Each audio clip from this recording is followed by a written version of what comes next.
Welcome to today's deep dive. Today we're getting into Aries Chan's article, Digital Guardrails, DNS Blocking for Gambling Ban Compliance. This is a really important one. It really is. Our mission today is figuring out how you, as a government employee under a strict 24/7 gambling ban, can actually protect yourself. We're talking about relying on designed technical systems rather than just, fleeting willpower. Right, because hoping you just won't make a careless mistake is a terrible strategy. When your personal and professional digital lives overlap, every tap leaves a footprint. Yeah, exactly. If you're under that ban, trying to explain away a server log by saying you were just scrolling off the clock, that is not going to save your clearance. Okay, so let's unpack this. Mm-hmm. The core issue here is that digital temptation is just completely frictionless now. Oh, totally. You don't have to physically walk into a casino to violate a policy anymore. A single save tab or like a stray search result creates instant professional risk. Which is terrifying, really. Right. And since willpower fails when temptation is that easy, the only fix is to manually add friction back into the system.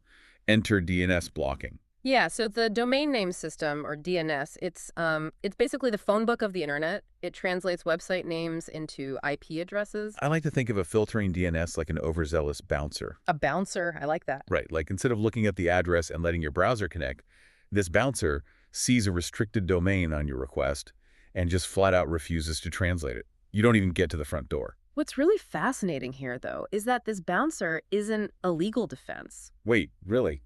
It doesn't prove innocence? No, not at all. A DNS block doesn't grant you immunity or, legally prove anything. It's purely a system of friction. It stops the exposure before the page even attempts to load. So you're taking the burden off your momentary discipline. Exactly. You're offloading it onto a design system. But wait, if I set up this bouncer in my phone's main settings, what happens when I open Chrome?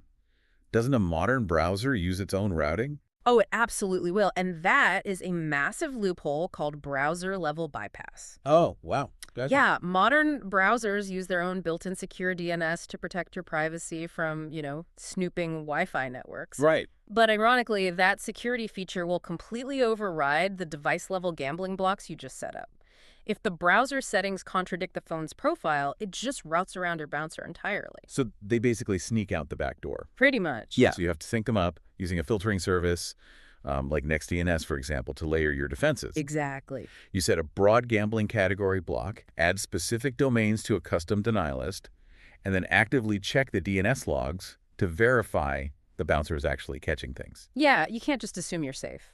And even then, you might run into a scenario that feels like a glitch in the matrix. A glitch? How so? Well, you check those logs, see that the bouncer did their job, and block the connection.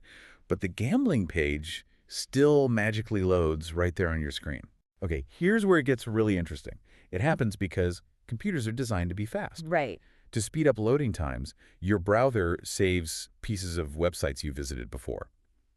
Even if the DNS block cuts off the live internet connection, your browser is just coughing up remnants from previous visits. Just cached images or local history. Exactly. It's pulling up a ghost of the site from its own memory.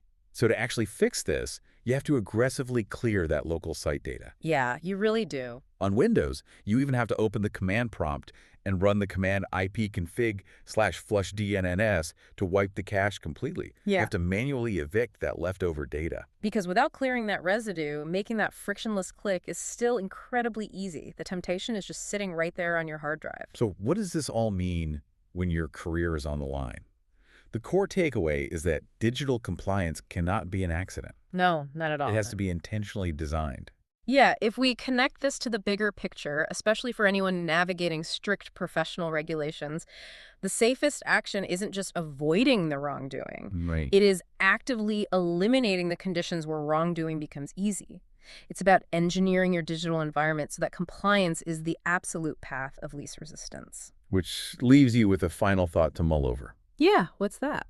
Well, if our private devices require us to install our own digital bouncers, just to prevent professional ruin from a single frictionless click, what other seemingly harmless apps on your phone are silently generating traceability risks for your career right now?